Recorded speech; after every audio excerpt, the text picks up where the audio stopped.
Hey, what's up, everybody? It is Wednesday, so that means it's time for another episode of Morning Cup of Merch.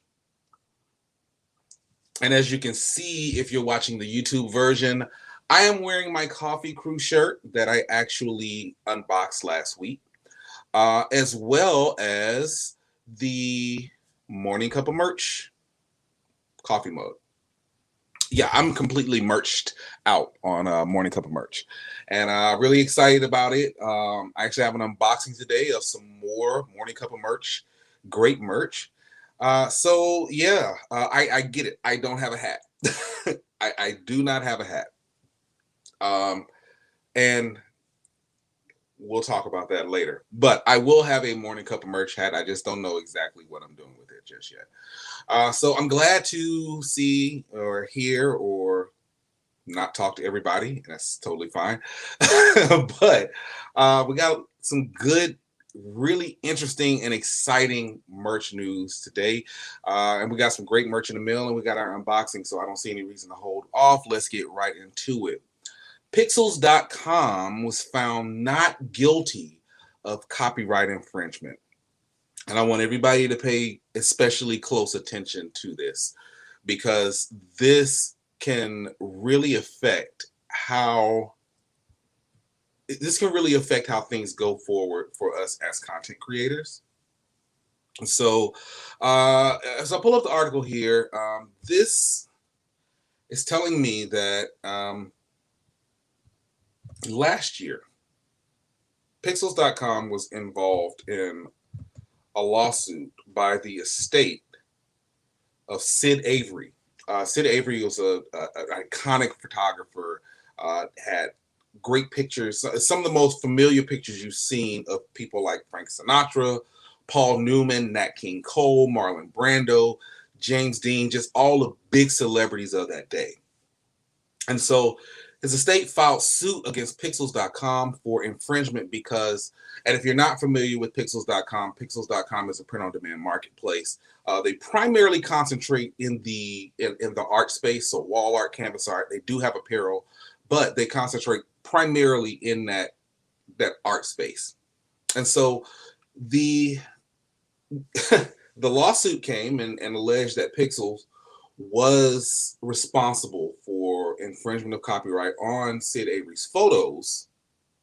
Now, when contributors sold merchandise embodying those photos on Pixel's website.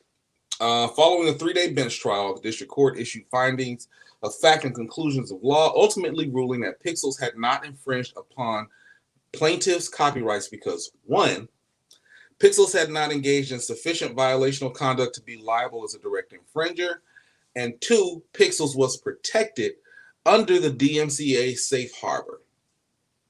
So what does that mean? Let's get to what that actually means. Let's really talk about that. One, that does not mean that, okay, you can go ahead and start putting up, IP that you don't own. Let's just start there. You cannot do that. This is saying that Pixels had not engaged in sufficient violational conduct to be liable as a direct infringer. What that does mean, though, is that in a situation like that, that's not to say that Sid Avery's estate can't turn around and sue those content creators directly because they were not named in the original suit. So that's why I say don't do it, because just because Pixels wasn't found liable does not mean that there's not liability out there, because there is. Let's call it what it is. Somebody infringed on their intellectual property. So I would not be surprised if you did not see, and if Pixels did not comply in other words, they're going to throw you under the bus. If Pixels complies and gives them the name and contact info of the creators who are infringing on that work, then those parties can be sued. Now, there's a business element that goes to this that we can get into in another time. But it's interesting because all I can think is I hope that if and when that happens, that those third parties are set up as businesses and not as sole proprietors. for a myriad of reasons. But that being said, it's still wrong. Like I I don't know any other way to say it. It's still absolutely wrong. So just don't do it. So yeah, what's crazy is it actually got me to look at Pixels. I haven't been on Pixels.com. I heard of them before, but not really looked as an option as a marketplace, which is weird because I do want to get more into the art space. I do sell home, accessories and decor on other platforms, but I've never done it through a full-on marketplace like Pixels. So I'm really wondering, and because my stuff is safe, I don't have to necessarily worry about that. But there's an opportunity there, so I'm going to be taking a look at Pixels a little bit more and just kind of seeing where that's coming from. Excuse me, that was wow, that was interesting. So yeah, that is the news on Pixels.com. Some other exciting news. Amazon launches a merch shelf on the Amazon Music app. This is big for a few reasons, and this I feel will empower quite a few people. And I think that depending on how they bridge this and depending on the rollout, I really think that this can be a great opportunity for content creators in not only the print on demand space, but in the music space as well, and kind of put those two together. And there could be some beautiful partnerships that come because of it. Let me tell you what I mean. So, okay. And this was literally announced as of this recording about 2 hours ago. So this is a brand new announcement. Amazon Music today announced the integration of artist merchandise within its mobile app, combining the convenience customers have come to know and love from Amazon with a new way for artists to engage with their audience and enrich the fan experience. Artist merchandise will now appear in the Amazon Music app on participating artist pages, side by side with their songs, albums, live streams, and music videos. By seamlessly tying artist merch and music together in the app, fans in the US can now easily shop a genre-spanning selection of merchandise, a majority of which is available with Prime shipping for Prime members, from artists including Billie Eilish, Jack Harlow, King Princess, Lady Gaga, and Gucci Mane, while listening to their favorite music uninterrupted. So okay. And I got a chance to poke around in the app a little bit and see what was going on.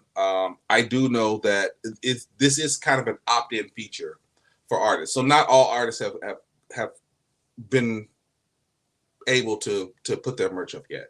Don't ask me why. I was on Ariana Grande's page,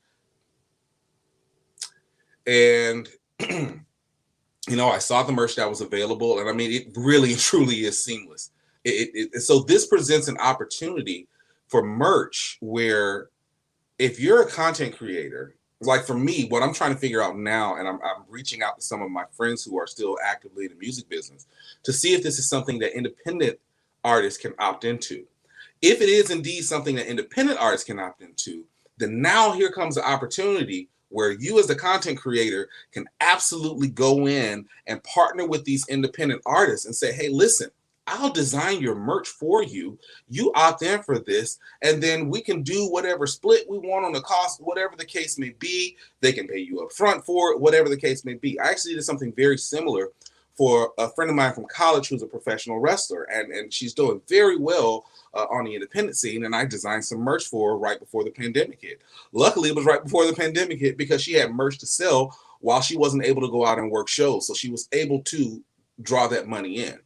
So this is an interesting opportunity for a lot of folks, and I think if you do this just right, if you really do this just right, you present an amazing opportunity for you to go in and enter a whole nother realm of merch creation and partnerships. So I'm really excited to see just kind of where that goes. And I'm actually reaching out to a few of my friends who are artists now who do a fair amount of business on Amazon and seeing, where we can get together on this and make some money. All right. And that's actually going to lead us into our next segment, which you all know and love as Merch in the Mail.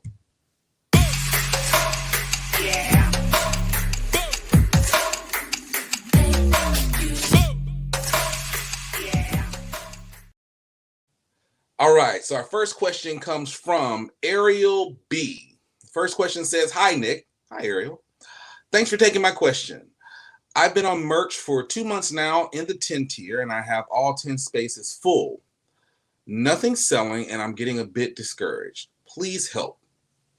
It's funny you say that. I actually have a video coming out next week on 5 ways to get out of the 10 tier. And ironically, my very first podcast was 10 tips to get out of the 10 tier. So, yeah, I'll give you a couple. The first, and a lot of people don't necessarily like doing this, but I think this is one that can be probably the most fruitful out of the gate, is business to business. You can call it local merch, you can call it brand consignment, you can call it whatever you want, but it's business to business where you're going and you're talking to your local businesses, your local restaurants. I was talking about this in ClubHouse a while ago, maybe a couple of weeks ago, when Mike Wall, who is $1 Million Mike, one of the $2 million merchants that I've met on this platform, his whole model is about going out and talking to businesses, putting their logos and their branding in his merch account and doing a split with them. I mean, it's business intensive. You're gonna have to go out there and talk to people and close accounts, but it's totally worth it. I've done it. I was doing it on Teespring, to be honest, before merch even came around. I just never took it to the heights that Mike took it. So that's one solid way. Another solid way is to go and maybe talk to some civics clubs or someone who do need a larger amount of shirts or anything like that, and do it that way. That's one listing, one shirt. There you go. Somebody that's doing a family reunion, they may be doing a virtual family reunion or something like that. Hey, put it on Amazon. Probably everybody that's in your family at least has one point person that has an Amazon account that has Prime. Just put it on there, and that way you don't have to worry about taking money up front. Everybody can order it, and then whoever has their t-shirt has it. Whoever doesn't have their t-shirt doesn't have it. And you'll go past 10 sales really quickly. So those are two quick ways. But I would also say take a look into your account. Take a look at your designs, look at your keywording. And I mean the keywording more than the designs, because the reality is a great text-based design, a simple text-based design with great keywording will outsell any graphic design, period. So go back, look at your keywording, look and see if the niches that you are in are just too competitive. If you're doing St. Patrick's Day shirts right now and you're brand new, they're probably not going to index that quickly, just to be honest with you. So look at things like that, really audit those 10 listings. This is a perfect time for you to go through and audit your account, because you only have 10 spaces. So you can audit and change things easily. And quite frankly, if something's just not working, take it down and try something else. Also, I would say, cheap plug, subscribe to my YouTube channel. I do design tutorials Monday, Wednesday, and Friday every week. And you can see the different types of designs that you can do. So even if you're not a natural designer, you can do them on apps like Over and Canva. So that would be my suggestion. I would try those two business-to-business models. And then I would just take a look at my keywording, take a look at, the niches that I'm in, and make sure that I'm not in an overly competitive niche where everybody is paying tons and tons of advertising and there are 50,000 results, and you'll get lost in the shuffle because you're probably at that point on the 30th or 40th page, if there. So I hope that helps, Ariel. Please tell me how it goes. I'd love to hear from you again. Question number 2 comes from Jeremy G. Hey, Nick. Hey, Jeremy. I've been selling on Redbubble for about a year now, but my sales really haven't grown much. I'm happy to be making any money at all, but I can't seem to get past around $50 in royalties. This is such a great opportunity, and I just want to make the most of it. Sorry. Love your content. Thanks in advance. So, Jeremy, let me tell you this. If you're making a consistent $50 a month on Redbubble, you're doing better than the vast majority of people who are selling on Redbubble. And I don't say that to say, oh, you should be happy with this. I say that to say that is an accolade that you should be proud of, that you've scaled to where you're making that type of money. With that being said, The first thing that I would do is I would look and see if I'm selling that consistently, what designs are selling and what's the niche that they're in. I've said this time and time again. Your best research is going to be your last 7 days of sales, because whatever you sold, just do that again. Period. Just do it again. And that's across the board. I would look and see if it's coming primarily from one product or one niche, and then I would dig into that a little bit more. So let's say you have a general store, because and I will say this much. Um, with the merchant of mail, for questions like these, it will make it a lot easier for me to answer your question if I knew what type of store you have. Is it a general store? Is it a niche store? I don't need to know the niche. I don't need to know that. That's come on, we're broadcasting here. But it will help if I know, kind of where you are in totality with your store. So for me, what I would be thinking is, okay, if I have a general store and I'm making $50 a month, the products that are selling, are they in one specific niche? So let's say it's gaming, and I know I bounce around between niche and niche. I get it. So let's say it's gaming. And out of all the listings I have in my general store, it's only my gaming shirts or my gaming products that are selling. I would do one of two things. The first, I would consider converting that general store into a niche store. That's the first thing. The second thing I would do, if I didn't want to do that, would be considering opening a second Redbubble account so that I can do a niche store, because clearly there's something I'm doing that's right about gaming that's working for these sales. And I would also say this, if they're sporadic, if it's multiple niches that are selling, then what you need to do is because the thing about a general store is you're going to have to make up for the lack of being very targeted with a lot of volume. So you're just going to have to turn up the dial on how many designs that you're doing. You're on Redbubble. You're not on merch. You don't have to worry about tier limits. You don't have to worry about, I think the upload limit on Redbubble is like 60 a day. And when you consider that goes to well over 20 products, come on. I would turn the dial up within reason. And when I say within reason, I mean within quality designs. Clearly, the keywords that are selling. So you got that. So quality designs plus quality keywords, there's no reason that you shouldn't scale. Like next month, you should be at 100. Then after that, 150. And every month, you're continuing to pump out designs and just pump out until they tell you, Jeremy, you cannot put any more designs on this account. That's wonderful. Because on my second Redbubble account, I'm going to be putting more and more and more there. So that is the very essence of scaling. Hope that answered your question. Please let me know how it goes. Please keep me updated on it. And so, yeah. And so that's going to wrap it up today, everybody. Don't forget to follow 4554 Podcast on Instagram, which will be converted. You got the news last week about us merging the podcast. But for right now, you can follow the 4554 Podcast on Instagram. You can also follow Nick Eden on Instagram, TikTok for design tutorials over in Canva at Nick Eden. Like and subscribe to Nick Eden on YouTube. Please leave me a review on your podcast platform of choice. I want to know how I'm doing. I want to know if I'm bringing value. I want to know if you guys are like, look, Nick, just shut up because you're not saying much. Whatever it is, I want to know the good, the bad, and the ugly. Well, I'm probably the ugly. But and don't forget to tune into the 4554 Podcast on Monday. We've got 3 shows left. We're going to be doing our live farewell show Monday, March 29th for the 4554 Podcast. And then after that, we're going to be taking just a few weeks off while we get everything converted over. And then from then on, it's all about Morning Cup of merch. And if you'd like to get your questions in merch in the mail, please head over to anchor.fm /MCOM. Click the leave message tab and leave me a message. I want to know what you guys are talking about. And finally, if you want to become a member of my coffee club,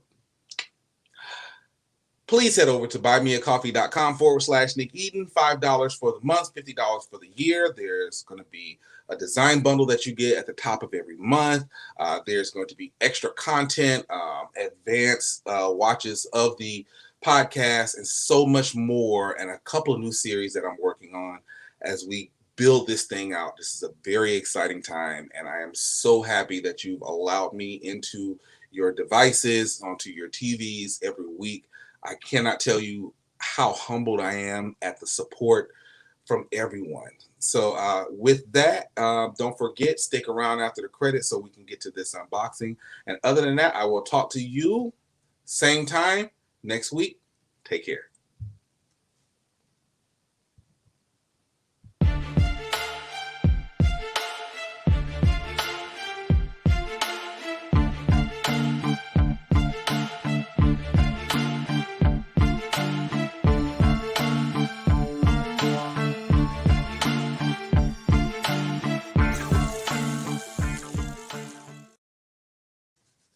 All right, it's time. We got a double unboxing today, and the reason we're doing a double unboxing is because we will not have an unboxing on next week's show. So this unboxing is coming from Printful. I've had Printful as a fulfillment partner for the last 4 years now, ever since Etsy launched their capability for print on demand. I partnered with Printful. We've had our ups and downs. We've definitely had many more ups than we've had downs. And so let's just get into it. I don't have the same knife that I usually have. I actually have this wonderful knife here. It's old, it's rough and tumble. This was my uncle's knife, and my uncle passed last year, and I love this knife. This is my favorite knife, so it's joining us today. And we want to make sure that we don't cut into our product, because that'll ruin the whole daggone thing. I'll really be upset then.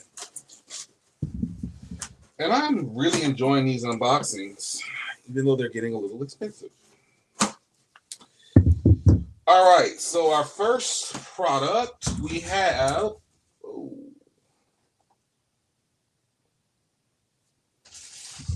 All right, so our first product is the Gildan Ultra Cotton. I'll be honest, I'm not the happiest, and I'll show you in a moment. And it may be due to the fact that it's the Gildan, but this is a long sleeve. This is the Gildan long sleeve shirt. And I've been wanting a long sleeve shirt. I used to wear long sleeve shirts all the time.